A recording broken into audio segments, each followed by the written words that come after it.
All I'm going to say is that he is probably the world-class expert, the world-renowned expert on virtual reality applications with respect to all different kinds of disabilities, and has worked with the Department of Defense and other agencies. But we couldn't have a finer person in this area among us, so please welcome Skip Rizzo. And this is our second T32 seminar. We're so happy about the attendance, so thank you. Can we kill these lights so that where the action is will appear better? Maybe get rid of these. I get a shiny forehead when I get nervous. There we go. Okay. Well, thank you very much for having me for this. And what I gather, this is for the purpose for this is for the postdocs that are going through the program. Yeah. Now, I know one of them, but where's the other? Oh, okay, yeah. All right, well, thanks for everybody else for showing up. If you see me talk before, you'll be able to anticipate some of my tired old lines that I use for some of these things, but hopefully there'll be some new stuff that will get you excited about this area as we move forward. So I'm going to try in an hour and a half to get through a brief review of the future and how clinical VR has been applied. And what I'll cover is an introduction for about 10-15 minutes to VR so that we all understand what the technology involves. Talk for a bit on psychological disorders, stuff for anxiety disorders, exposure therapy, and our work for the military and PTSD, sort of an extreme end of the continuum of anxiety disorders. Then talk a little bit about cognitive assessment in rehab, motor assessment in rehab, and then some new work that we're doing with intelligent virtual humans. All this work comes out of the Institute for Creative Technologies. We're a research institute, part of USC. I'm not sure if you're familiar with us, but we're actually an Army UARC, a university-affiliated research center. The Army has a number of these centers around the country. They each have a different theme. Our theme is to build advanced immersive virtual reality or multimedia or mobile or virtual world type applications for military purposes. And they selected USC for this primarily because of our proximity to Hollywood. So we're sort of like the unholy alliance between Hollywood, the military, and academia. Three completely different cultures that are really different, but you throw them all in a building and say, have a go at it, and you get some interesting stuff out of it. Our group is called now the MedVR Research Group because we're actually a collection of 4 affiliated labs that have each evolved from from a grant in one area that grew and folks got hired along the way and then assumed a leadership role in that area. So Galen Buckwalter, Tom Parsons, Belinda Lang, and Patrick Kenny are involved in this. A couple of quick video clips. Can you hear that okay? Just real quick, you'll see more of this, but this is video as to what a user sees in a head-mounted display in virtual rack for exposure therapy with PTSD. Here, a classic that we'll see a little bit later, a virtual classroom for assessing kids with ADHD or other forms of attention process disorders. Again, that's what you would see in a head-mounted display as you look around in the headset. Next, motor rehab lab. This is Belinda Lang here, and what she's doing is interacting in front of a Kinect camera, and that sensing is capturing her movement and embedding it within that little avatar stick figure up front there for interaction in game-based content for rehabilitation. Finally, the virtual patient lab. I'll let this one do the talking. I'm all right. How's your week been? Okay. I'd like to hear a little bit about it. No, there isn't much to tell. My wife is pretty upset with me. Can you hear and this my boss okay, is or? writing me about not being so productive at I'm work. half deaf, so I'm not a good judge. What this is a Not social so worker we are doing that's at the She program that doesn't really social work understand now me. has, pretty much offering a What would master's you like in her to military understand social better? work, She does not which know is what I have been through. geared towards And she has this idea about how things are supposed much to be. better. Even a deaf She guy tells can me hear it. that I am just a And basically, she's she would not want she's to. interacting with this agent, and it's part of what will Yeah, so you become said what I that think your is wife's the de saying facto you're standard not letting her in. for how novice clinicians will be trained in specific areas. So be able to interact with this guy, this representation of a military person, with the kinds of problems that are endemic with that population, the cultural issues, understanding the way they talk, the acronyms, and so on, and get a little bit of practice. So essentially the clinician can screw up a bunch with a digital character before they get their hands on a live one. And what spawned out of this is a project we've had going for the last 2 years called SimCoach. And this is to take all that technology and put it in a web deliverable application. And if I have time at the end, we'll be able to talk a little bit about it. But basically, this fellow serves as a healthcare guide with the idea of breaking down barriers to care in the military. Somebody who's hesitant to seek care with a live provider can go online and with a text interface, interact with this guy and get information about some self-awareness, do some light assessment, get links to content that's been well vetted that may help them out. And eventually, as you engage the user, hopefully at some point, maybe this, the sim coach may say, hey, look, you got a lot of problems or you got some issues here. If you'd like, you could punch in your zip code here and I'll pop up a list of providers in your neighborhood. If you click on that, one of those providers, you see one you like, I give you the contact info, or you can, I can set up an automated referral. Somebody will call you within a day or something like that. But here he's going to explain himself here. Well, I'm not a real person, if that's what you're asking. But I'm based on the personality and experiences of real soldiers and Marines. I'm still just a piece of software, but I'm getting better all the time. So hopefully I can be a helpful piece of software to talk to. All right, so we'll talk more about Bill Ford, if we name all our characters a little later. But general overview of the kinds of work that we do over at ICT. So what is virtual reality? From a technocentric perspective, it's an integration of enabling technology. So computers, tracking devices, interface devices, different types of display devices, a variety of different ways you can produce simulations that allow people to interact within them. I prefer the more human-centric definition, which is simply a way for people to more naturally interact with computers or extremely complex data. And if basically this is a human-computer interaction definition. So if we look at the last 20 years with HDI, perhaps we're due for a way to take advantage of the power that we have in these little boxes so that we're not limited to just simply hunting and pecking on a keyboard. Best metaphor in the clinical domain is aviation simulation. So just as an aircraft simulator would serve to test and train piloting abilities, we can design VR environments that a clinician can use or can be set up in a clinic to assess, intervene, study a range of human functions, test, train, treat human functioning. Different types of virtual realities. If we take a look sort of at the phylogenetic scale of VR, there's different ways that the display can be set up for interaction. So how many World of Warcraft fans do we have in the room here? Come on, James, raise your hand. You're an addict. All right, my nephew. But I know there's a couple more out there that are, not going to fess up. Well, essentially, those kinds of games where you navigate with a gamepad, a joystick, even keyboard action, that you go through a world, that's a virtual reality environment. It's just delivered on a flat screen monitor. So it's not that immersive, but very engaging and involving. So clinically, here's an example from the old days, our P20 work that we did with NIH. Essentially, that's one of my former students on the right. He's got a chopstick and two different color racquetballs stuck on the end of the chopstick.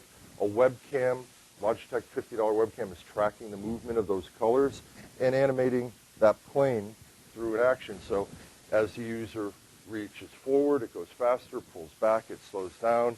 You can move around like this, supinate, pronate, and voila, you have a $50 interface on a regular PC that can be used in a flat screen VR world. Oop, let me back that up. Taking multiple screens now and putting them together, you get a little more landscape, more natural field of view, more like a human field of view. And you'll notice here the interface for hand controls for driving a motor vehicle are actually integrated into this. So it provides a training tool for somebody after, say, a spinal cord injury to get used to the controls for driving a car, so that when a brave occupational therapist has to get in the car with someone for the behind the wheel gold standard assessment, they know they got a little familiarity.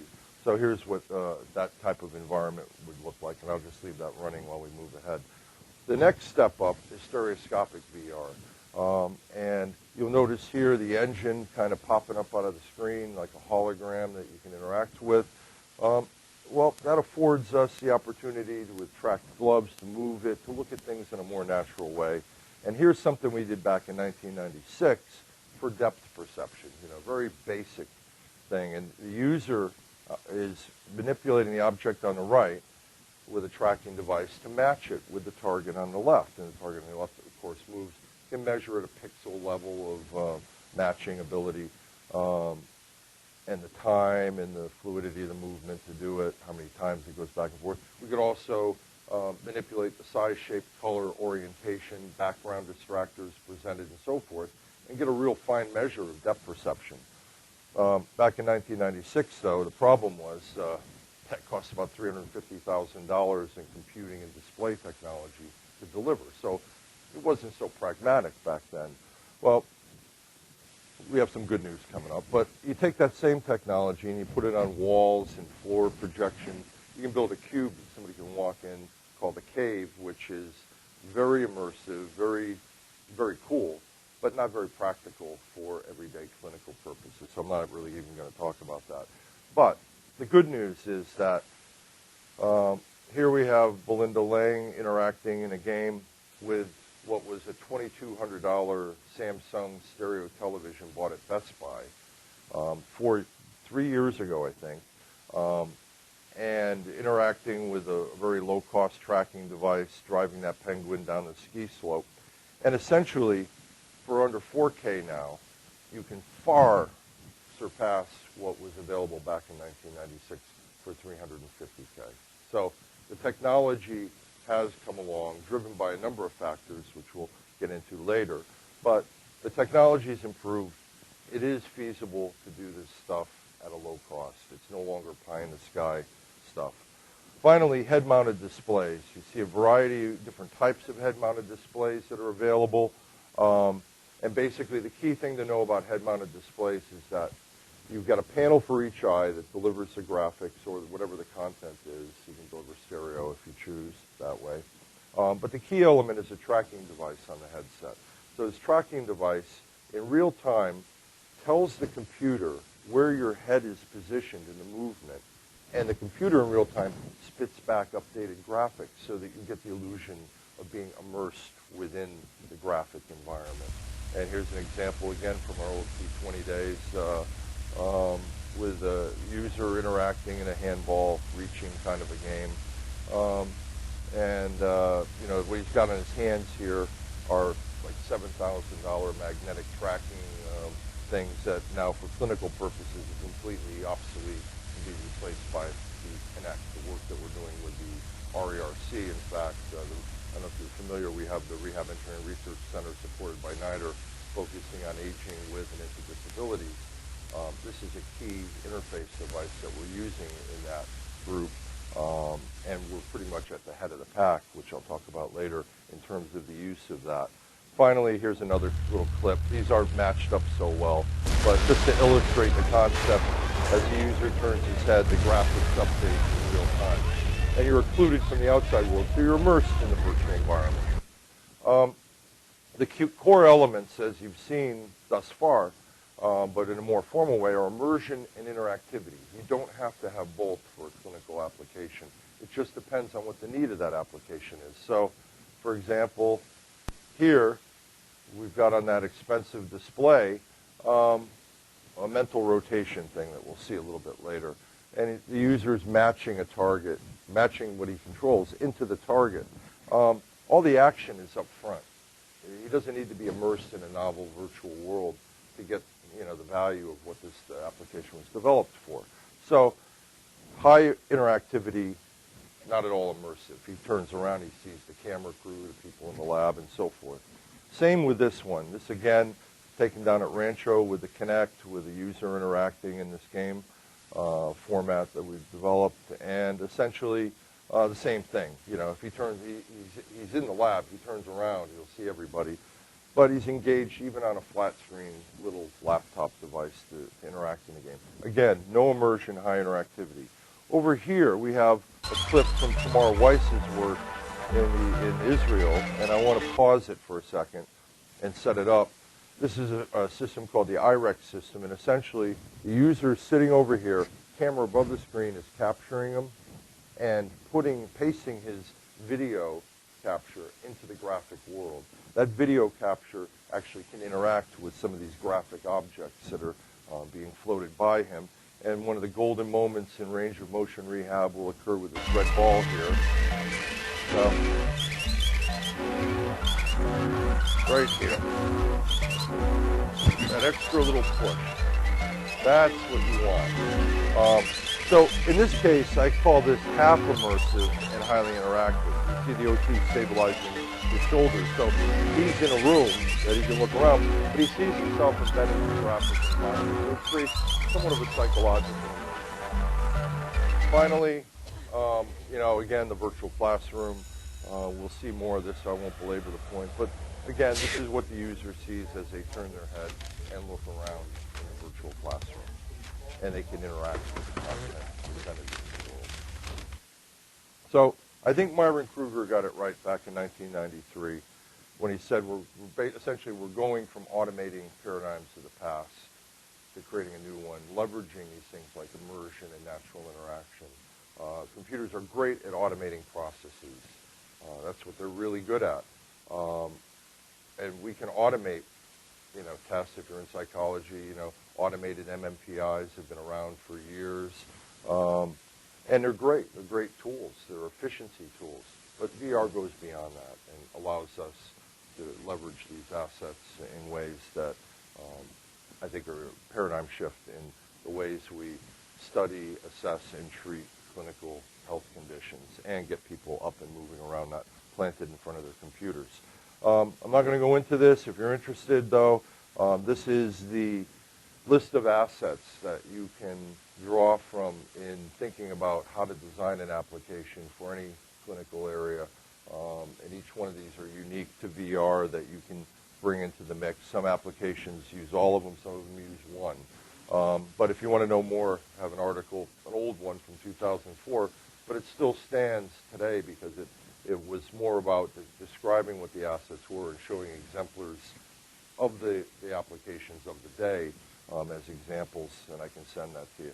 Anyway, over the years, agencies have begun slowly to recognize the value of VR. This is a bold statement by NSF about simulation, third path to scientific knowledge. In the neurosciences, again, 2002, you know, there's a lot of work being done as stimulus presentation tools in a magnet that people have developed. In clinical practice, in the early days, folks saw VR in computerized therapies ranking up there in things that we would use in the future. In neuropsychology, back in the early days, and NIDR off their 2000 website, talking about virtual reality. And, you know, finally funding our Rehab Engineering Research Center using this technology to address the needs of folks aging with and into disability.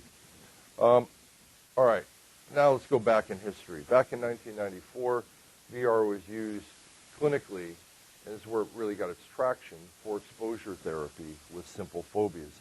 Since that time, we've seen essentially a short list of clinical health conditions that have been addressed either in research, assessment, or rehabilitation.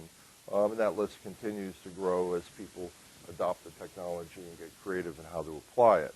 And they generally fall into these 5 primary areas. And we'll talk about most of them today. But let's dive into the psych aspect. So in the beginning, there was exposure therapy. And the reason for this was because the demands weren't that hard on the technology. Expensive, yes, but you didn't have to have exotic human-computer interaction all the user had, all the patient had to do was just show up and be put in a simulation of what they were fearful of, and have the clinician have the capability of making the simulation more provocative over time to foster exposure therapy. You guys have pretty much heard enough about what exposure therapy involves. Basically, a meat and potatoes cognitive, behavioral approach relying on exposing people to what they're fearful of or been traumatized by, and as they engage in the content, a process of extinction occurs and they become less fearful or perhaps less traumatized by it. Over the years, VR was applied across these areas. So back in 1997, if you had claustrophobia, you could go to Spain, they'd put you in this room, close the door, and then gradually move the wall in on you. So very basic, simple. They had elevators, other small rooms, and so forth. But the real science started to take place with fear of heights. And so this is a list of studies up to 2002. I stopped listing them so as not to mess up the graphic, but also because it was becoming redundant, that these studies showed that VR exposure worked better than imaginal exposure. And in cases where there was a condition with in vivo exposure, it was equivalent. So these were success stories, but take a look at the stimuli that were being used, as with this claustrophobia. You'd never mistake this for the real thing. But the cool thing was, and this is why simple phobias got the traction going, that's an easy room to work. Simple, people with phobias, anything that has a whiff of what they're fearful of, they're going to tighten up and get the heart going and the sweaty palms. So this actually worked. So this group, head up by Barbara Rothbaum, decided to build a glass elevator modeled after the Atlanta Marriott glass elevator. And in that way, they would have a behavioral analog. They'd put people in the real glass elevator and see how high they would go up, then do the treatment, then bring them back, 6 weeks later and see what they would do then. Again, you never mistake it for the real thing, but as this user will demonstrate, as you'll see in this video, people can do react to it in a unique way. I think we've got a virtual junction. Here we go. That's pretty fast. Wow! Whoa! Look at that! Wow! Oh, that's great. You want to download your photos here? How does that feel? Feels pretty good. With the price of computing power coming down fast, it won't be long until virtual reality systems could be cheap enough for every therapist to have one in their office. And it will become even harder to tell where the virtual world ends and the real one begins. Whoa! Oh, wait, that is really something. I've had my eye on the floor, and the floor really came up at me. Was the motion? Don't do this at home, kids. All right, he may have been hamming it up a little bit for the cameras. That was from a Scientific American Frontiers piece in '95, but it illustrates the concept a little bit. That the brain is not so hard to fool when it comes to these things, particularly with phobics. So folks then started to look at the game industry. They took the Max Payne 2001 game and did a modification for fear of heights, the work of Stephan Bouchard. Other folks looking at fear of flying, which actually is a very common disorder. A lot of people fight it back, getting on the bottle before the flight or on the flight, and you're taking a pill, which isn't the best thing in the world if you got to pick up a rent-a-car when you land, or you got a meeting at 8 in the morning in the Eastern time zone, so you're 3 hours behind. Trust me, I know. So folks in '97, again, Barbara Rothbaum leading some of this up with a company called Virtually Better. This is what you would see looking out the window at another plane on the runway, what the cabin looked like. 1999, people started to evolve the look and the feel. This application, you could address anticipatory anxiety as you get closer. A group in San Diego actually modeled the United Terminal at the San Diego airport because they were practicing down there. So they could actually train folks in that world. And Virtually Better, which is a company that I own no stock in or anything, so there's no conflict of interest. I'm not promoting their products, but they are a company that puts this stuff out there for clinicians to license and use. And they've continued to evolve this. One evolution that they did was 97, you look out the window at virtual Atlanta before you land. Well, they replaced that with video clips pasted into the virtual environment. So another little step towards making it a little bit more realistic. Whether you need it or not, I mean, it becomes a relative question. In 97, people weren't as spoiled with the intensity of the graphics that they get in game content or in other areas. Nowadays, well, you know, this might look, without a little bit more realism, it may, you know, have less credibility or less face validity.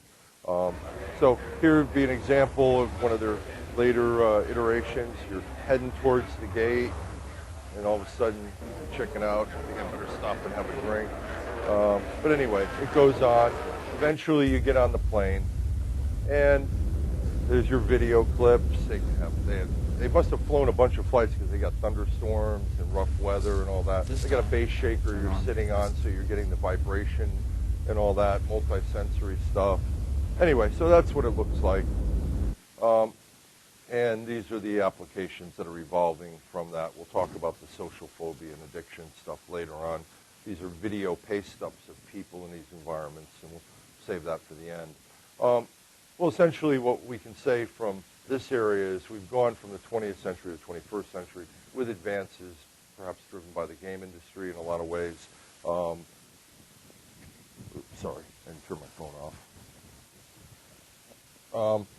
So that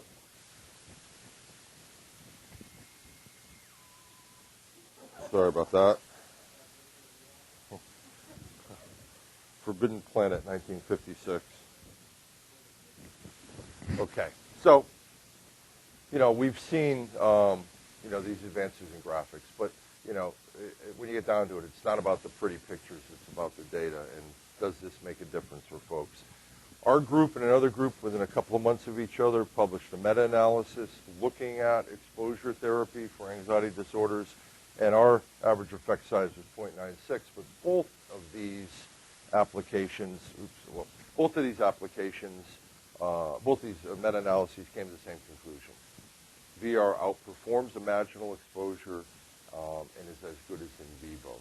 So in this area, people suspend disbelief for a therapeutic process, even with impoverished graphic stimuli, as long as you have the core elements and you're basing your treatment on already known empirical evidence-based treatment. We knew exposure therapy was the best effective approach for anxiety disorders at that point, and we built onto it. So VR was just simply a tool to do it in a different way and a more effective way. Now with PTSD, we find out the same thing here from the National Academies of Science. They looked at all the PTSD treatments, pharmacological, EMDR, you name it. Only CBT with exposure therapy, with an exposure component, was found to have enough data to support its use as an evidence-based treatment. The challenge with doing traditional imaginal exposure, essentially where the therapist guides the user and guided imagery, and the user narrates their experience and talks about it in the first person, and the therapist, you know, pushes them here and there. The challenge is, with PTSD, as with all the anxiety disorders, especially with PTSD, avoidance of cues and reminders is one of the cardinal symptoms. So it's a pretty tall order to expect somebody through an effortful retrieval process to engage in a trauma memory and to narrate it. You just don't know what's going on in the hidden world of imagination. So with VR, we can promote engagement. We know lack of engagement in your traumatic narrative predicts poorer outcomes. So hopefully putting somebody in a simulation of what they've been traumatized by, as cool as that may sound now, I'll make a convincing case as we go along, that that is something that VR can do and hopefully do more effectively. And just as a coincidence, I throw this up because last year the Time magazine Top 100 Thinkers, both the mother of exposure therapy and the father of virtual reality were cited. We're not the first folks to do this.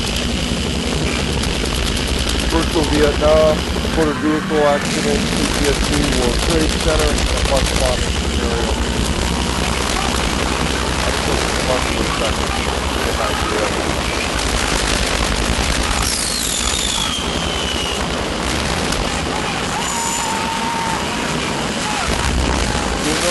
sound is very provocative.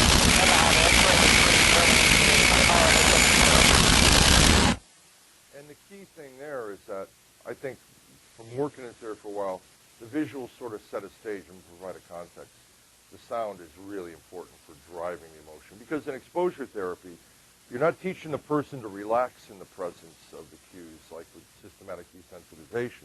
Instead, you want them to feel some level of anxiety. You don't want to wig them out, but you want them to feel a moderate level, and then that extinction process occurs. The person habituates to that content, and you see cross-session habituation, and so you put the user in the environment that they were in at the end of the last session, in the next session, and you see their anxiety is a little bit lower, and it continues to drop, and then you move it up a little bit in terms of provocativeness. Well, with virtual Vietnam, 20, 25 years post-trauma, there was a couple of case studies in an open clinical trial showing symptom relief to some degree. But that research never got a heck of a lot of traction, and I think part of it is there was just a cast a blind eye to the Vietnam-era vets to some degree that still lingered, and that, well, we're not going to be able to do much for them now anyway. Unfortunate. We can now replicate what they built in about a week with what the software that we're using. We're intending to do that now and have that available, because now a lot of Vietnam-era vets are getting reactivated and coming into VA clinics looking for help. World Trade Center, yes.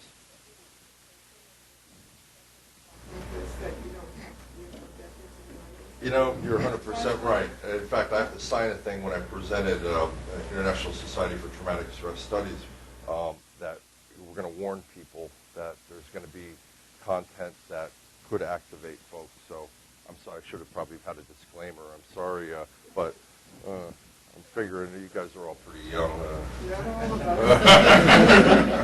You didn't go to Vietnam, Florida.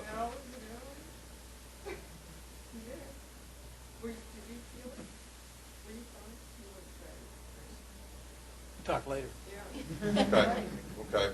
I'm looking forward to chatting with you a little bit about this. World Trade Center. Was anybody at the World Trade Center? First case study. Very simple. You can see pre-post VR changes in the metrics used to assess PTSD. Joanne DeFede, our colleague on Virtual Iraq as well now, did a waitlist control study and found that very large effect sizes for the active group, no change in the wait list as you would expect. But the interesting thing with this study was that 5 of the 9 successful patients had tried imaginal exposure with no benefit previously and then benefited from the VR exposure. So let's talk about the healthcare challenge we're facing now. 2004, New England Journal of Medicine, Charlie Hoag's article was like the call to arms in this area. We'd actually been developing virtual Iraq at the end of 2003, but we couldn't get funding, and then this came out, and then the funding came to be able to do it. But that data has been replicated in different populations and different estimates from looking at things. At deployment levels of 1.5 million, we're at 2.1 now, but there was an estimate of 300,000 folks coming back with PTSD symptoms or depression symptoms from the RAND report.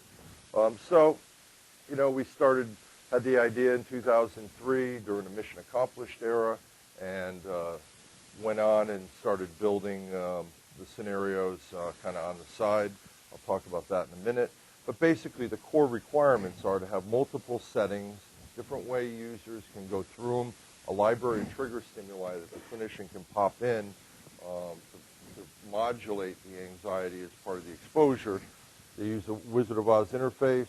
We have scent, vibration, and physical props, and monitor physiology during the sessions, all with the goal of giving the clinician a tool to extend their skills to be able to control the experience. And if a person is starting to show a more extreme reaction, you can pull it back and mellow it out. If they're underactivated, you can add some things into it. We started off essentially taking this street right here, out of the game Full Spectrum Warrior, which was actually funded by the Army as a combat tactical simulation game. We didn't have any funding for virtual Iraq at the time, so we just yanked that street out, and here's what that looked like at that time. And so the clinician, this is what the user sees in the headset. The clinician could hit a button and add ambient sounds. Oh, I got to start that over, sorry. So now you got ambient sounds. The user could keep walking, and you could hit another button, get gunfire.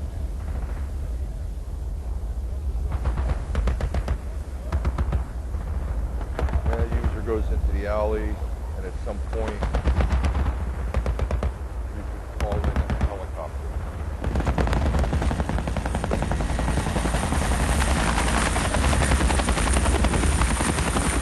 So a very basic tool, just to kind of show the proof of concept.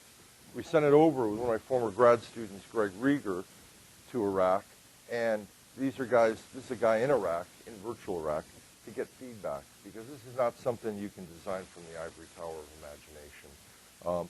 And so he continued to collect that feedback when he came back to Fort Lewis, and that has been an ongoing process with the people that have been treated with it and the clinicians using the tool to continue to gather data and information about what makes the tool more relevant, what we need to add, take away, and so on. And that has been a process that's been ongoing in the development. So starting with the original version, realizing we had to be able to control time of day, weather conditions. In the newer version, make it so you could have night vision. Ended up building a 24-block city. It had different content throughout the city. A desert roadway that you could approach various provocative things. Here's some clips. The U.S. desert, the virtual Mojave environment, was like the toe in the water, so there was nothing provocative. Somebody could go through that environment. But here are some other pieces of content illustrating different elements. Some of the building interiors. You're in the turret here, but hit a button and you're in the passenger seat or the driver's seat. Make IDs go off, set wound levels to the characters, and so forth. Set it so you get a bridge attack here, and so on. So you get an idea of what the simulation involves. Along the way, we got a little more money and added mountains to the desert. That was it. That's all we had cash for. Very little money to do that. Finally, we got some real money and started building some of the architecture more native to Afghanistan, some of the content around that. Now, that's the application to some degree, but I just want to make a key point here that we're not replacing a clinician. It's not a self-help tool, not automated treatment. This is a tool. That's it, a tool to extend a clinician's skill. And that carries across all domains of clinical VR. So in our case here, here's the clinical interface. Basically, you could pop the user in different locations in the virtual world. You can watch what they see in real time. You monitor physiology, and you can add in content. So that's the Wizard of Oz control panel for the clinician. Again, you know, the smell system, base shaker platform you can build for a couple $100 on a Saturday afternoon, a couple of subwoofers under a platform, scrap plywood and carpet, and run it through an amplifier, run the sound, and you actually feel the vibration of the Humvee as you're driving, or the concussive force of a bomb. And that then becomes a tool that you can modulate as well. You can turn that down or turn it up. Same thing with the smells. We got feedback from folks in Iraq telling us that using a game controller to drive the car, to drive the Humvee, fine, no problem, not a distractor, but to walk around on a foot patrol, dismounted patrol to the city, it was distracting and just not relevant. So we found these $150 weighted M4 replicas of this molded plastic and put a $20 thumb mouse on it, and that's how the user actually holds their weapon as they navigate and look around in the virtual environment, and they navigate with that tool. So let's look at some data real quick. First case study out of Barbara Rothbaum's lab, only 4 sessions. This was part of a study using a drug to enhance the effect, but it's still ongoing and it's blinded. So we don't know whether this guy got the drug, but we think he did. because in only 4 sessions, that's a hell of a decrease in symptoms. Greg Rieger's first case study, he's running a randomized controlled trial up at Fort Lewis. This was his first case. Our study, we were funded by ONR to build the app and to do a feasibility trial, but we ended up getting enough folks through this feasibility trial to actually look at it as an open clinical trial. First 3 sessions, no VR really. Sessions 4 through 10 is where the VR gets brought into the mix. Our 20 was 19 men, 1 woman, 28 years old, 8 years in the service, multiple deployments, not first-timers, but they were also folks that had tried some form of treatment before with no benefit, because we were still considered Star Trek, harebrained, VR, and it was considered experimental, even though we're using it to deliver an evidence-based treatment, exposure therapy. We had to get second-time people that had failed in some other previous treatment. Well, real quick, using the PCL, the most common military screening tool for PTSD symptoms, pre, post, 3-month follow-up. To put a finer point on it, here are the individual scores of the 16 that no longer met PTSD criteria at the end of treatment and the 4 that were not successful. Same pattern of results with the Beck Anxiety Scale and the PHQ depression. We weren't so sure we were going to affect depression. There's a whole different process there, but as people have been noting more recently, that if you address the anxiety disorder component of PTSD, the depression starts to follow along with it.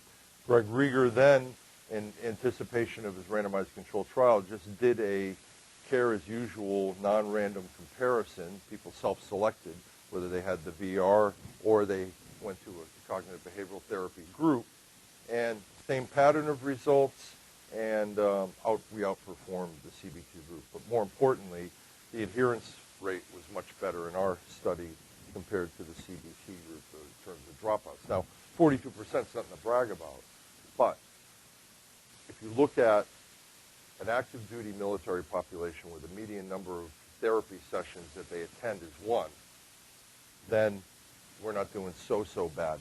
But the goal is to destigmatize this treatment, to get people to come in and to engage in it. And that's the big challenge here. It's been recognized that back in 2004 with the Hogue article again, you've got a tall order here to surmount, that folks don't just want to come in for treatment. They want to appear weak. So perhaps we got to reconceptualize therapy, call it reset training, put it in a training context, and maybe do it in VR where it'll appeal to a generation of soldiers who've grown up digital. Now, let me just run. I'll run 2 user comments. This one's long, so we'll skip that. I think it was a great idea for them to put treatment in that format. Better than probably just sitting there and trying to have some doctor pull the events out of you. You're right there, boom, smack, face to face with your worst demons. I mean, am I 100% better? No, I wouldn't say I was 100% better, but I do have my life back. I'm able to do a lot of the things that I did before. I don't have so many issues. I'm not running around angry all the time. And this treatment was, it saved my life probably. It saved my marriage for sure. So I would say if you ask me if it works, yeah, it works.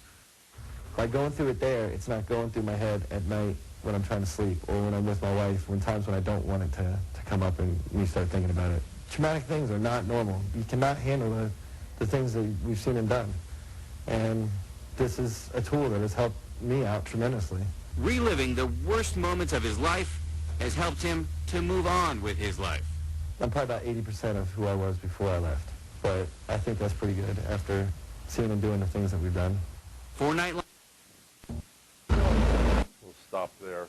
In the beginning, when folks were the general populace was less aware of exposure therapy, I'd get hammered sometimes with, how could you do this?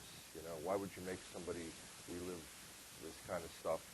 And I'd say, well, if you look at the data, I would say, how can you not do it ethically?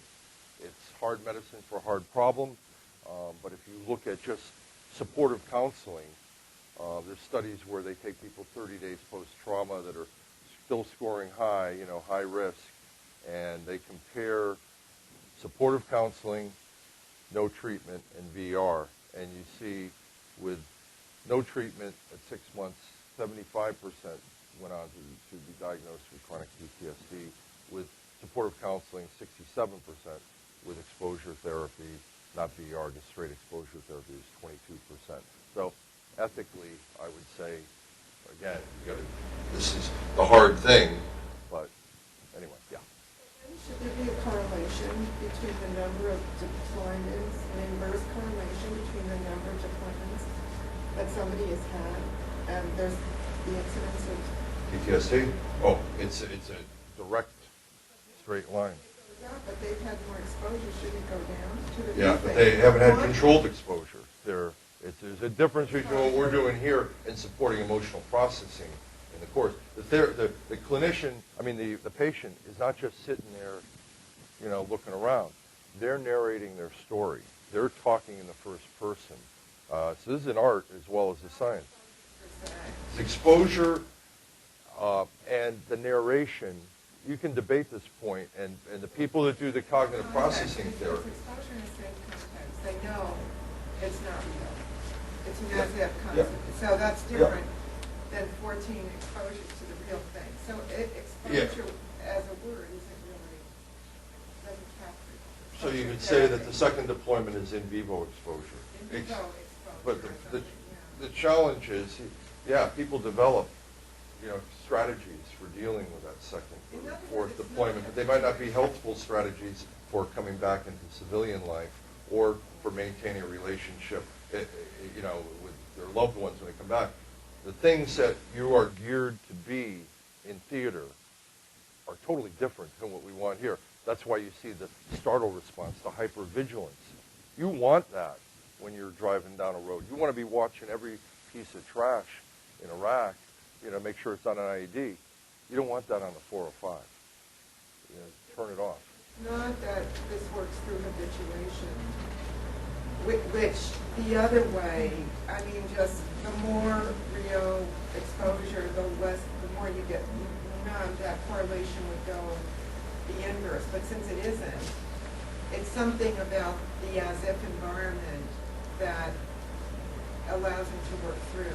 Yeah. So that's really the difference. If you go back, there's a thing that this guy Maurer came up with called two-factor theory. It's a combination of classical conditioning and instrumental learning. And it's the idea that you're going through and processing it, but nothing really bad happens. So you're confronting the trauma memory. It's as if you were there, but you know you're not there. And Defoe calls it controlled exposure or therapeutic exposure, which is different than what you would get on your however many deployments. They're good points. And look at, again, this is theory. We don't have a window into the soul here. We just look at the data, but we're working with constructs here, not, objective measurements. For the question of how could you do that. So everybody signs a consent form, right? And is there any evidence that you could actually do harm? Because that would be the... This is something that, there's an article called PE, which stands for prolonged exposure. PE has a PR problem. And that is the thing that people commonly cite, that somebody's going to either yank off the headset, or if they're not doing VR, they're going to wig out and run out of the room and kill themselves. That doesn't happen. An adverse event. So the question is, has there been any record of anything like that happening? No. But is that a case of what's reported versus what actually happens? But you see in studies where, there's a close monitoring of protocol compliance. We do this with our study I'm going to mention briefly. We're videotaping every session and randomly select sessions that we sit down. It's tiresome and boring as hell, because watching exposure therapy sometimes is like watching grass grow. It sounds dynamic, but sometimes it's slow, and you do it repetitively. You go back to a thing. All right, this time I want you to talk about the guy sitting next to you in the Humvee when it blew up and whatever. You just don't see that. If somebody is, getting pushed, first off, you have the physio monitoring as a tip-off, so you're not relying on self-report exclusively. But if somebody is starting to say, all right, like here, let me give you an example. This guy here, he had a hard time. The whole clip you can see. I have to tell you, I was stunned by my reaction. I mean, I know it's only a simulation, but my reaction was so powerful. What I didn't show you was that I went through that simulation 2 more times. And I can't say that it ever really got any easier, but I did feel more in control. And from what the psychologists tell me, that's the goal. Face your fears until you can control them, maybe even defeat them. So, let's stop that. You know, this is not some joker that wants to buy a system that I can do exposure therapy. I took a weekend class, you know. There's intensive training that goes on, and training and doing it in VR that we conduct 2-day seminars on the VR with people already well trained in exposure. You know, it is a challenge, yeah. Ask in relationship to these questions, have there been studies to look at sort of neurological substrates or imaging studies? Coming up. Okay. Yeah. Back here. So the question regarding prolonged exposure, is that true across all age groups? So I know that that's not relevant in the war situation, but the World Trade Center.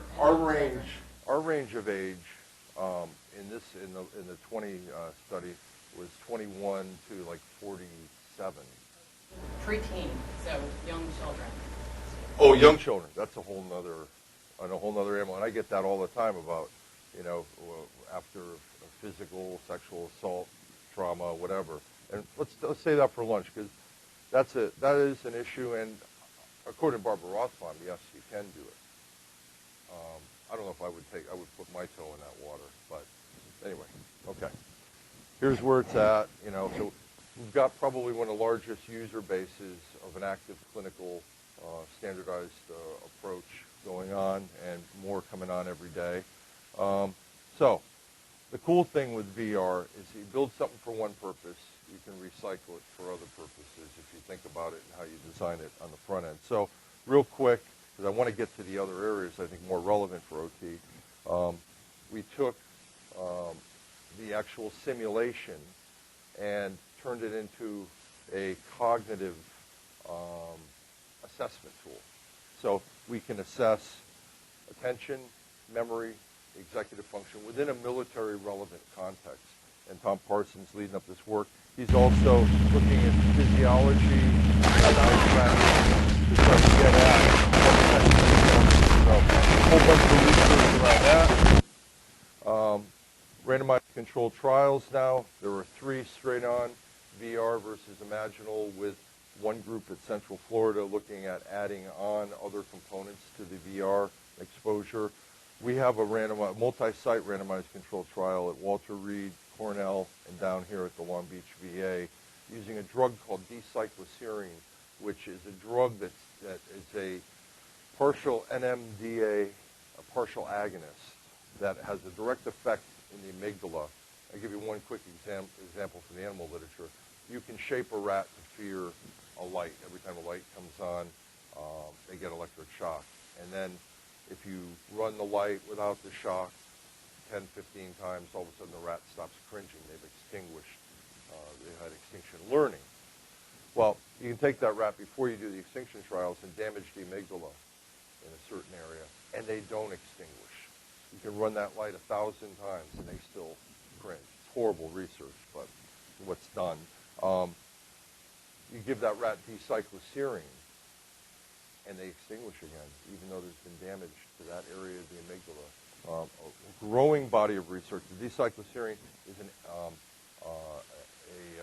was developed in the 50s for tuberculosis. So in a study with fear of heights, you're seeing if you take the drug during the exposure trials, you're enhancing the extinction learning process. You got to think of extinction as another layer of learning from a behavioral framework.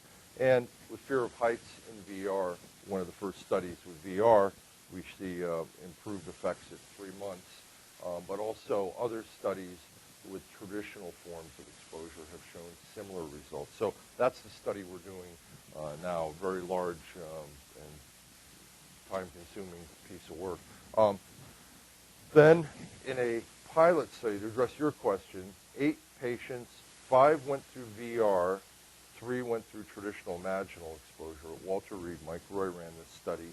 You see a normalization of the amygdala and core frontal lobe processes. With PTSD, you see an overactivation of amygdala when you present the user with emotional stimuli. You see underactivation of certain key frontal modulating factors in the brain.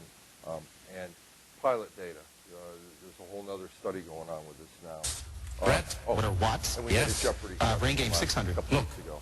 virtual reality and psychology are used to rewire the brain of war vet Jerry, who suffers from PTSD, short for this.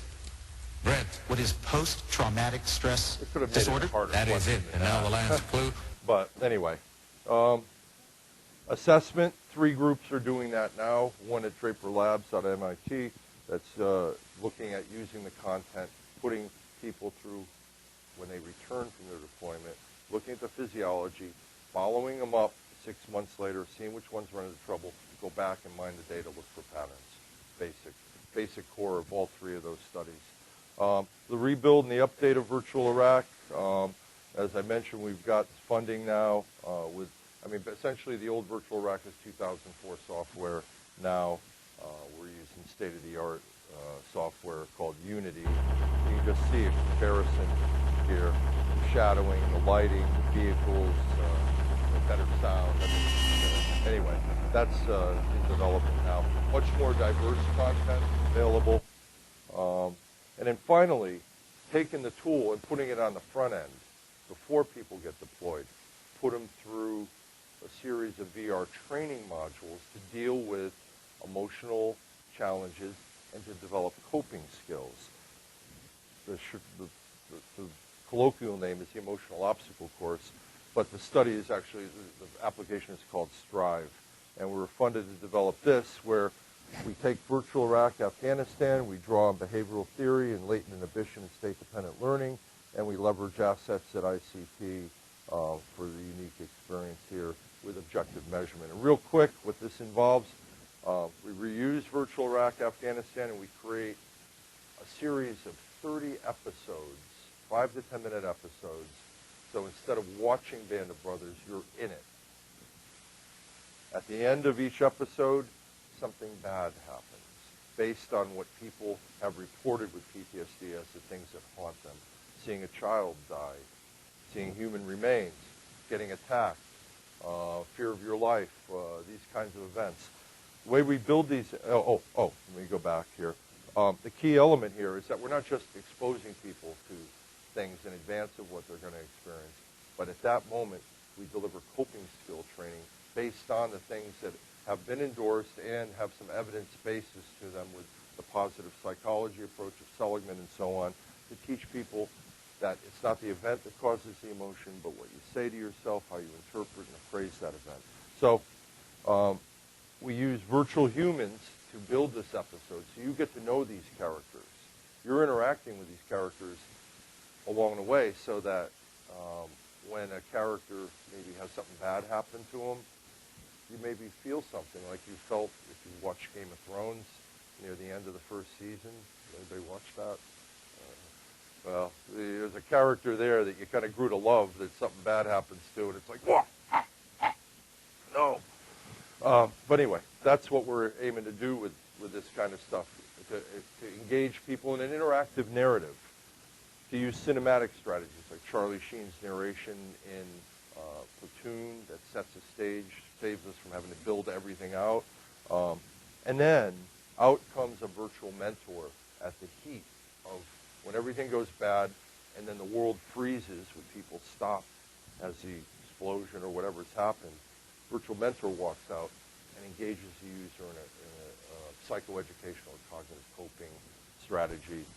The objective measurements is we're working with Bruce McEwen, the guy who really drove the concept of allostatic load. The idea of looking at the cumulative effect of stress experienced previously that affects a systematic response of your body to stress reactions, stressful events, and looking at that within this context. This is a study that has gotten 2 sources of funding now to evolve the application and to do the study. So what have we learned here? We can safely use it with folks with anxiety disorders and PTSD. It's not VR therapy, it's exposure therapy. It's VR exposure therapy. More effective than imaginal, as effective as in vivo. Doesn't have to be an exact replica, tool to extend the skills of a well-trained clinician. And those are the core things we can take away from that, in addition to the concept that war sucks. But it does drive innovation. And I know that in all these areas, looking at medicine, battlefield medicine, one of the reasons we have a large rehab population from this war is people are surviving horrific injuries that they would have died from in previous wars. And I think OT grew out of the results of World War I or II. Yeah. Well, interestingly, psychology has benefited from war, particularly birth of my field, clinical psychology, which came about at the end of World War II when there was a need, and then the VA stepped up and set up an internship program. Previous to that, psychology was an assessment profession. It wasn't a treatment profession. So all these things, what will OEF, OIF drive? Advances in prosthetics, advances in rehab, advances in understanding TBI. More money's been thrown into addressing the needs of 80, 90,000 folks with mild to moderate to severe TBI from this conflict than has been put into the civilian population research in the last 20 years. I wish they had put it in over the last 20 years so we would have been prepared to know what works and doesn't work for the war. But that's the way the world works, the urgency of war. Okay, cognitive assessment. What time do we got? I know I'm probably going to be way over. 20? Oh, boy. All right, real quick. I'm going to take you through a quick walk through using it in the cognitive domain from a basic animal preparation to a cognitive to a more natural virtual classroom type application. So you guys know about the Morris water maze? Put a rat in there, they can't find their way to the platform by seeing it or smelling it, milky water. They have to use the surrounding cues. Place learning, very driven by the hippocampus. Our colleague, Walter Astor, has developed a bunch of this stuff, and if you wanted to test that out with real people, you couldn't throw them in a pool of milky water and hope that the Alzheimer's patient with hippocampal impairments is going to find a platform. So you do it in VR. And here's sort of what it looks like as you navigate around with a joystick. We're currently running a study, trying to finish it up with mild cognitive impairment versus healthy controls in how they interact in this world, how successful they are in finding the platform and using these room cues. But basically, these are some of the normative studies that have been shown that you do this in a magnet, you do see that most folks do use their hippocampus on this task. There's large gender differences and so on. But the clinical studies have as well have shown with excision surgery, impairments in the performance with PTSD, mild cognitive impairment, and schizophrenia. The hippocampus is less activated and the performance is more poor. So an animal prep translated into a human prep. Next, cognitive, pure cognitive study. From Shepard's work in Science in '71, which of these two pairs are the same or which ones are different? Anyone want to guess real quick? Top pair, same. Bottom pair, different. Okay, good. Well, the neat thing with that research was a nice linear relationship between the angle disparity of the objects up to 180 degrees, the time it took for the person to make a correct judgment. So it was as if they were turning the object over in their mind. So it became a cool tool for studying dynamic mental imaging processes. Along the way, paper and pencil test, this is your target, which two are the same. The Vandenberg-Poos, and essentially what was found there was that just as women have advantages on naming tasks and landmark recognition, men seem to do better on this task when you study large groups and look at mean differences. Probabilistic, not deterministic. Plenty of great women mental rotators out there, and plenty of men that suck at it. But so this test has the notoriety of producing the largest, most consistent gender differences in the cognitive literature. So in our early study, we basically put people in a situation where they had to superimpose these targets, the control stimuli into the target, measure how quickly they do it and how efficiently they do it. We tested healthy 20 to 40-year-old men and women and found that the women could do this task as well as the men. They did it as fast and as efficiently as the men. Well, what about the pre and post? So what we did was we gave the Vandenberg and Kuth pre-VR and found the gender difference. But at the end of just 12 to 15 minutes of interacting with the stimuli in stereo, we saw that that difference evaporated to some degree, which is a big finding considering that some people were saying it was genetically based, biologically based, all that stuff. We found hands-on interaction in a stereo environment affected that. As well, to mimic a rehab population, we looked at the poor performers, men and women, and see the pre-post with the poor performers in VR going up, the group doing a crossword puzzle, taking the same test, alternate form, counterbalance, all that.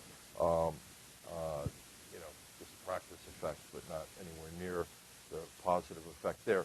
Then we had people just sit passively and watch a video of the blocks moving perfectly, to see if it was just visualizing it, and found the same slope of the line as the control group, as the higher baseline. So there was no effect to that compared to the actual hands-on in stereo. So, basically making a case that hands-on interaction in stereoscopic environment could impact the cognitive variable. All right, so cognitive thing. We built a bunch of other things along the way, try to take advantage of that $350,000 system.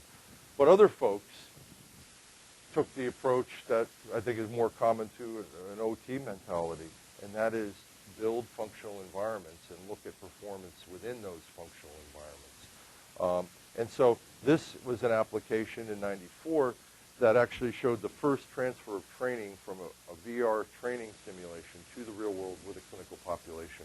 Folks with IQs between 60 and 80. Most of them, I think, were Down syndrome, were trained in a virtual environment on a flat screen with a joystick to find things in a supermarket, then brought to the same supermarket that it was modeled after, and transfer of training compared to a control group that did a non-relevant training approach. They went out and built a city with different challenges, how to take a bus and so on. An offshoot of the literature was to take kids that were in wheelchairs that had kids that are in wheelchairs early on sometimes show visual, spatial, wayfinding impairments. They don't get a chance to independently explore the environment.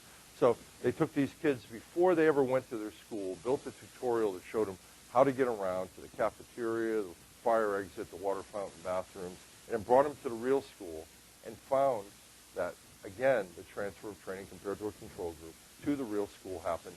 Brought them to an area of the school not modeled in VR, gave them a pointing device and said, point to the nearest bathroom, the nearest water fountain, and found not only was it pure landmark recognition, but a sense of directionality had emerged from the training. They could successfully point to those areas. I mentioned the bus training, navigation, street crossing. People have done all this kind of work as well. Here's one from Dorothy Strickland with autism. In short, virtual reality reaches children who don't always respond in other ways. So it gives them the practice to do wrong and learn the right from it without being hurt. And that's really important because that's a big fear my husband and I have, is that sometimes he doesn't have that sense of danger. And, how do you teach him that? Here's how it works. A fire is created somewhere in the virtual house. Children use a mouse to escape. They know they're going in the right direction when the alarm fades. Great job. They're headed for trouble when the sound gets louder.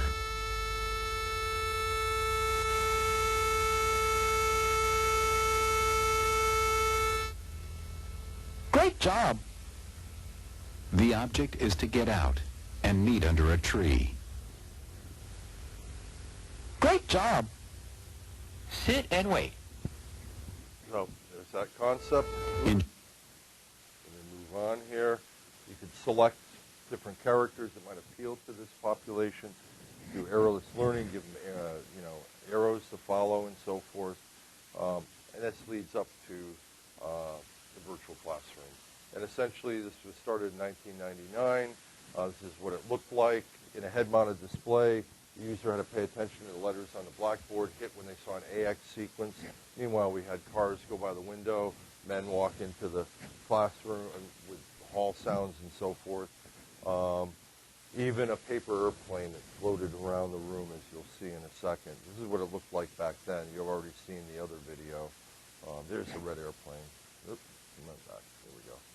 Okay, so, of course, the thing evolved over the years. These are some screenshots of the characters in the scene.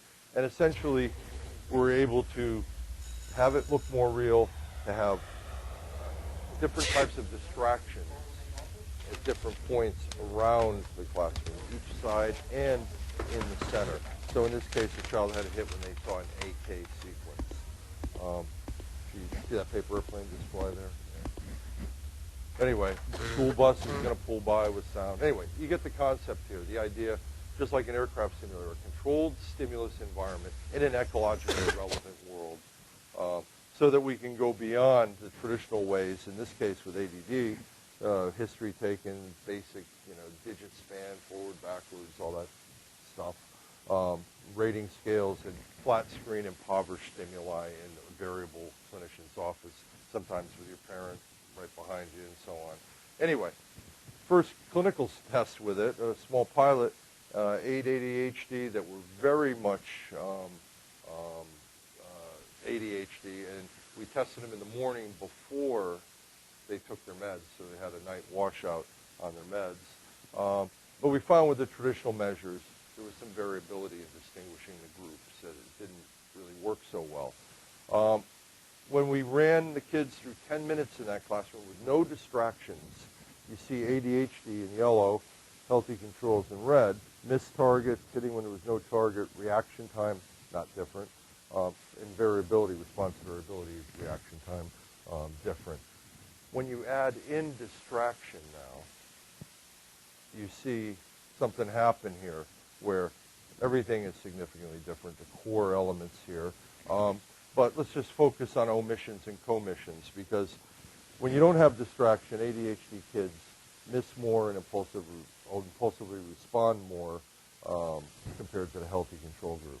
But when you add in distraction, just as you would expect, you see more missed targets, more omissions, because they are distracted, and you see a slight but not significant trend towards less impulsive responding. With the healthy controls, they don't change. Add in distraction to distraction. You give them the task, they focus 10 minutes each, they perform the same. And people were saying any kid will get distracted. Well, we also use the head tracker as a measurement tool. So the head tracker tells the computer where the head's looking and updates the graphics. Well, it's also a measurement device, so we can get where they're looking, how much they're moving, fidgeting. We put a tracker on the hand and the foot and found it mirrored the cognitive data. And it's the first time anybody had measured in an integrated fashion cognitive and motor performance for attention deficit hyperactivity disorder, which has some implications. Well, the cool thing with VR is you can translate your data into a visualization that looks cool. So if you see this red line, it's a randomly selected ADHD kid head movement across a 10-minute session. And you can see about 5 minutes in, it starts to get more jagged. They start moving a little bit more. They're getting bored or distracted, whatever. And if you see, there's a little green line of a randomly selected healthy controls data from their head movement that's in there. And you see quite a difference. Well, with VR, we can go a step up, and, oh no, hold on. That's still how this slide got hidden. We can go a step up and actually take the head movement data and plant it on these little avatar heads. And so that's that same data, 17, 18 seconds in, the kids are looking at the blackboard where they're supposed to be looking. ADHD kid's doing fine. 53 seconds in, ooh, healthy control looked away but got back on task. ADHD kid watching a man walk in, up, Back on task. Okay, good job. There, the car. Oop, all right, come back. Good.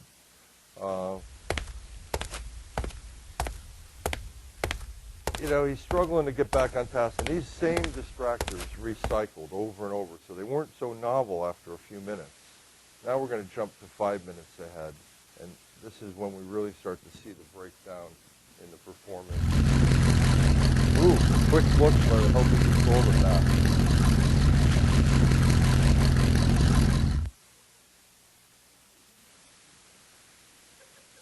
Now we're going to jump ahead to the exorcist clip at 7 minutes.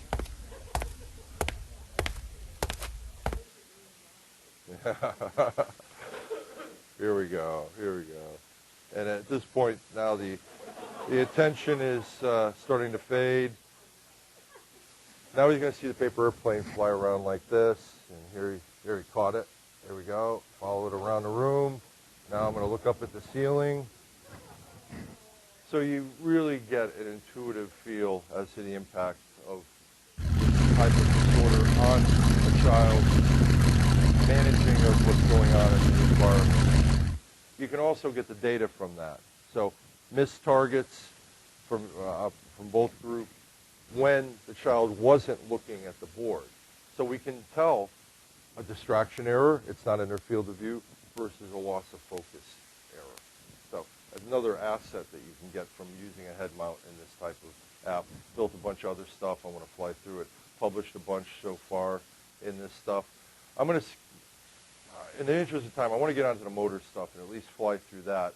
But, you know, this is actually a set of clips of a test that developed for a neuropsych app, but really is pure OT because it's a whole set of functioning that goes on in the environment that's being tested. And if everyone wants to stick around after, I can run this clip. It's pretty cool, but it's really testing cognitive performance, executive function, incidental memory in a realistic fashion. In the next test, you know, I got to jump ahead this way to get out of that. Finally, the last cognitive one that I want to show is we've been focusing on visual stimuli. Well, what about blind kids? This group wanted to take blind children and build video games for them. Well, they can't see the screen. How do they do it? They use immersive audio. So they built Audio Doom. So it was like a Doom-like game where you go through, you know, little corridors and creatures jump out at you, 3D controller, all using immersive audio sound. And at the end, they gave the kids Legos to construct the layout of the environment. And here is your typical basic Audio Doom layout and a typical Lego construction, showing a kid who's never seen the physical world, creating a spatial cognitive map from audio cues, and now representing it tactily. And this group's gone on and done a bunch more interesting stuff, but this one says it all. They do stuff with navigating large-scale spaces and modeled after Santiago, Chile. You met Jaime Sanchez that did this work, teaching math and other skills using sound. Anyway, what have we learned? You can use it safely, measures things differently than paper and pencil tests. In some cases, stronger diagnostic indicators. We've seen near transfer on this and training to task, but wider generalization has not been shown in large control studies, a big opening available there. More challenging to create than some other VR apps. And graphic realism, again, does not equal ecological validity. Expect commercial growth in this area. That comes from that clip of the test that's going to be released soon, I can show later. All right, motor assessment and rehab. I'm going to fly because I want to cover this stuff and then just pop up some of the first. Yeah, this is a hard. You may recognize some of these folks. I think I got one or two of these clips from you, Carol Lee, but, you know, traditional therapy after a stroke, hard to motivate, get people to do this stuff on their own. Well, we know good rehab tasks have certain characteristics. You've got to be data-driven in terms of assessing what it is you want to target. You've got to have the tasks be adjustable in terms of difficulty level, quantifiable in order to assess progress. You've got to be able to do it repetitively and hierarchically. And I have my old slide in here, but I've changed it on Carol Lee's advice. You don't need to provide immediate feedback, but you got to provide, I call it strategic feedback. as to the user's performance. Sometimes you don't want immediate feedback. Relevance to the real world and motivate participation. Well, these are all characteristics of what a good rehab task should have. And I think VR, game-based simulation, is ideally suited to meet these requirements. And we know there's a heck of a lot of things involved in, in successful intervention. But one of the things we do know is that adherence. So there's processes that I think we've shown can affect function and affect brain change, but you got to do them a heck of a lot. So that brings about the idea of games, bringing games into the mix. A lot of reasons for it. I'm not going to bury you in that stuff. We know when we work out, it's easier to work out. People will do exercise more regularly, enjoy it more, and do it more intensely when they're distracted. We know Mike Merzenich model, attention, novelty, and reward driving neurotransmitter systems. These are also characteristics of well-designed games.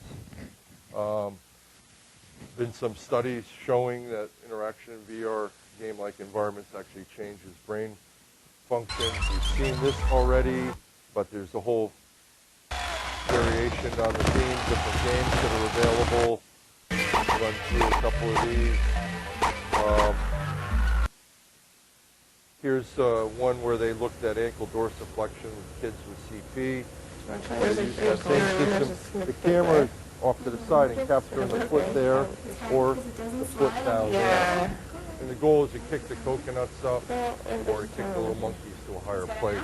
Basically what this research group found was a greater range of ankle dorsiflexion, better active control of the movement, and a greater interest in kids in doing the activity in a game format than standalone. Alma Mirian's group has done some interesting work with some of these more high-end robotic systems, expensive systems, but just real quick summary of some of her data there on these measures with, 20 hours over 2 weeks of interacting in these environments. These are the changes that she got. She's also done stuff translating this to kids with CP. And found both on the clinical tests and the kinematic measures improvements, smoother, direct paths, and statistically significant improvement on whatever that test is. You guys probably know what it is. And, of course, there are companies that are producing these types of environments. They're expensive, robotic devices. At our RERC, we have a history of working with robotic devices from a previous NIH T20, but these are the goals of the RERC. Let me just jump ahead. These are some old school things with a $15,000 robotic phantom device, vertical game to go in. It can sports feedback so you can't go through solid objects in the graphic environment. We went haywire and built a pinch task with about maybe $25,000 worth of robotics. But it was cool. You could grab an object, adjust its weight, size, target area, and so forth. Here's, old school and our version, just to give you the idea. And we did a bunch of these kinds of things, lower cost Omni-Phantom robot device for flying this plane through targets and so on. But it's still rather costly. And the point is, I'm making the case that one thing we do know from a study that Carolee pointed me to here is that using these expensive robots and doing it in a consistent, long-term care approach was no better than if you had the therapist right there doing it over that time. But it was way the hell better than in the standard care as usual. So it's making the case that the robot can maybe do equivalent work as a hands-on therapist, but you're not going to have a hands-on therapist following you and working with you over 36 weeks. It's just not going to happen in the real world. So we've got to design things, well, hopefully, for people with money, maybe, but there's a lot of people that don't have the dough that are not going to get that intensive therapy.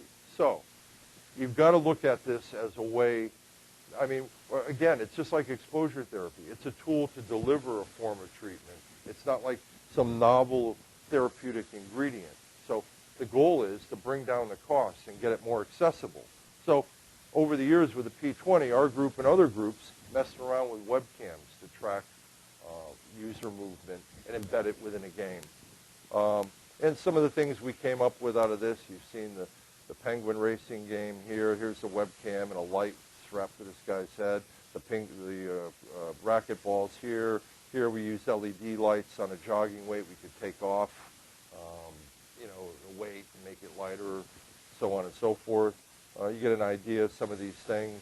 As well, game devices, $150 force feedback robots yoked together for bimanual coordination, a digital spirometer for respiratory type therapy, for breathing, some stuff from the RARC now, looking at augmented reality, some old stuff from, with the P20 grant that we had. But basically, been experimenting with these different types of devices, but this is the thing that's really got our attention going. Oh, come back. There we go. So that's what the Microsoft Kinect camera sees and produces here. And they just released a new SDK that speeds up the whole rate of this. You can integrate multiple cameras now. I mean, I was told a year and a half ago that what gets released in the first year is the tip of the iceberg, that this thing is going to get better and better. And I believe it. This stuff is going to be embedded in homes, in TV sets. So here we've got a tracking device that allows us to now capture user movement and embed it in an activity for rehab. We built a middleware component through the RARC and basically make it so, for example, you can create games like this, which you've already seen, so I'm not going to belabor the point. But you can take other games that, along the way. She's moving the penguin side to side, lean forward, it goes faster, lean back, it slows down. One of the interesting things we can do here is, this is running slow, basically the old game Space Invaders, a game that I spent many quarters and brain cells on in graduate school in the bars. Well, if this was running at a proper frame rate, you'd be able to see better. He's controlling the missile launcher by shifting his weight side to side and firing by moving his hand. Well, with the FAST software, we can change it up so that now he's using his hand to move the launcher and still firing with this hand. So we've got the capability of assigning gestures to things on existing games that you operate with a keypad to interact with. So opening up the door for a million things. I'll skip over our so having this software, we've had more than 2,000 downloads, set up a user group. We're evolving the software. It's growing. Games motivate engagement. I'm going to skip over this one. I think I've made my point on that. But it's going to continue. There are commercial drivers, for better or worse, more games sold than books in the U.S. There's going to be advances in interface devices and content, and display technology driven by the game industry. Even USC has a couple of game development degree programs. Meta-analyses have shown some positive results thus far in this area for rehab. In 2004, Walter Greenleaf punched in virtual reality rehab, and it came up with 95,000 hits. I did it on June 26th, and it came up with 2 million, more than 2 million. So there's interest, there's popular media awareness on this. People have PCs in their home. People have high-speed broadband internet access. Stereo television is a commodity product. So this leads me to say the digital homestead with low-cost interface devices, with novel advanced displays that are coming out next week. Sony's releasing a head-mount display that's supposed to be great for $800. Add in a network connection so you can interact with your with your patient over time, you got the future of home-based care there. Let me leave that up for a second. So this is the vision for the future. Get this stuff into people's homes. People who now have the technology in their home that cost $350,000 back in 1996, and it's usable. Now, let me just jump ahead here. All right, we've learned a whole bunch of stuff, hopefully, about all this. Let me just jump ahead. I'm just going to take maybe 3 minutes and jump ahead. I don't have time to cover all the virtual human work out there, but I do want to mention the patient work and talk about how that's driving a new future as well. So virtual humans, we're not talking about chatbots. We're not talking about characters that just act as props in a virtual world. We're talking about characters you can interact with. And at ICT, that's been one of the mainstays of the tech development over the last 12 years since it's been in place, to develop virtual humans that have AI, that have voice recognition, have natural gestures, have facial expressions. And these are all apps that the military funded. If I wanted to build virtual patients from scratch, it would be brutal to raise some money to do that. I was able to steal all this stuff from the Army and build stuff for a clinical purpose and to build these virtual patients. I'll just show one of these. This was our first virtual therapy office, one of our early patients. This is a psychiatry resident. We collaborated with Psychiatry, interacting with this patient. Hello, my name is Dr. Davis. Hello. What brings you into the office today? Something bad happened that night. I'm sorry to hear that. Can you tell me what happened?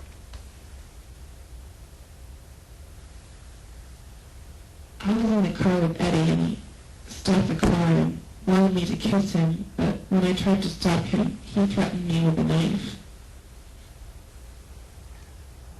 When did this happen to you, Justina? All right. Now the voice recognizer will fail on this one, but we have a I default was so scared. response. I thought I might die.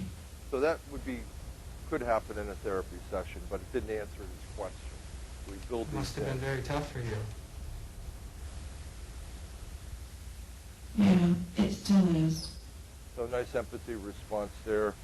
Now see this guy, he's engaged. You find yourself still being bothered by what happened? Whenever thoughts of the event pop into my head, I put my iPod on real loud. Now he's gonna reflect. You mentioned thoughts pop into your head. What kind of thoughts pop into your head? Impoverished character you never mistake for the real thing, but I want to get away. he's engaged. Anyway, we found in this little pilot study that people ask the same questions to derive whether this character has PTSD or the normal distress as they do with standardized patients. Anyway, the military work with the School of Social Work, we've already seen that. I'm just going to show one more on SimCoach. And this is the idea of breaking down barriers to care. And I'm not going to go through the problem statement on it, but there is a real problem, trust me. Basically, we're not, let me just throw this up and then we'll lead into this.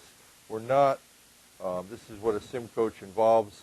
We're using this therapy model, but we're not building a doc in a box. We're not delivering therapy or intensive diagnosis. We're trying to inch the person towards seeking care with a live provider. So this will be released in December, big military-funded project. You can pick different characters that you can feel more comfortable to interact with, and let's just see a couple of the interactions with Bill Ford here. What happened to my sound? Ford. Oh. Hi there. My name's William Ford. You can call me Bill. There's typewriter sound. Hey, if you're worried about anything you say here getting back to anybody, don't be. Everything you say here is strictly confidential. I'll never ask for your name or anything else that can be used to identify you. Everything you do here will be completely anonymous. Well, it sounds like you're experiencing some signs of depression. You know, things just aren't as satisfying as they used to be. Now, this is pretty common for people who are going through major changes. Now, I know it's rough, but you need to be easy on yourself. Here's 3 things that can help. having someone to talk to, reading more about this thing you're going through, and getting back into the swing of things. Here's some links to get you started. So that's the highest level of therapizing the character will do. It's not about dealing with his depression. It's like giving him awareness and giving him the links. And he knows how far he can go. And he's building a model of the user. Well, thanks for opening up about this. But past a point, I'm only so helpful. How about talking with an actual person? I could refer you to some people. Oh, that would be the aim of that. Goodbye. Thanks for talking. If you want, you can register in order to save this conversation. Now, don't worry. Even if you register with us, it's still confidential. We'll never ask... Okay, so you got the idea with that. You know, big future ahead with this in terms of not just for the military, but for 1,000 things. I'd love to talk with everybody. We've got 4 other projects that are coming out of this, even to deliver professional quality of life questionnaire stuff to every DOD and VA healthcare provider. And the final piece is we got funded from DARPA now to sense the user state by using the Connect. As you can see, now Connect can track features like your smile, your laugh, and even the raise of your eyebrow. So Microsoft unleashing these things gradually. We've already been doing some of it.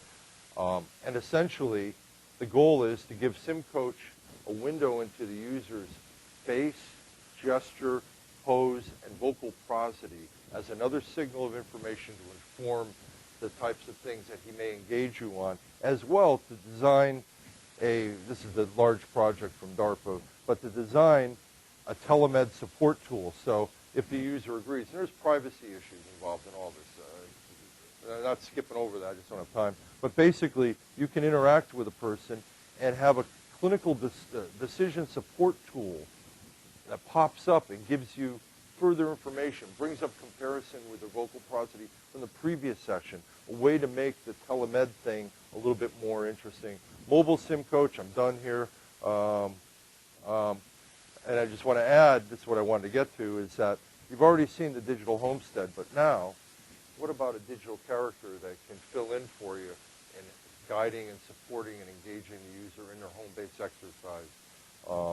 You know, when you can't be there, or to be a supportive agent along the way. So with all that said, we've learned a bunch of stuff about virtual humans, half of it because we didn't cover it all. Psychologist's dream, the digital Skinner box, so to speak. But keeping in mind that it's just a tool.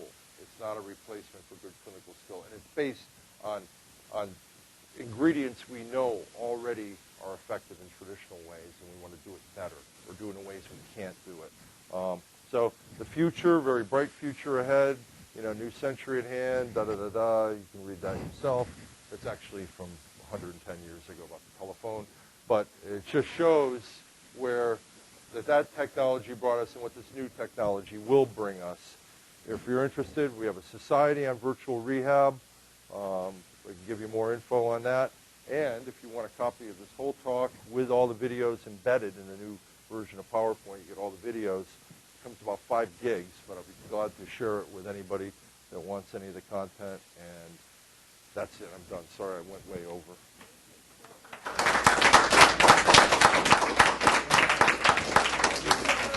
Outstanding presentation. And I guess now we have to change the room and bring lunch in for the mentors on the T32. We're taking a 5-minute break. We're taking a 5-minute break, and the mentors, anybody who's a mentor on the T32, we're having lunch. Right after, we're having lunch.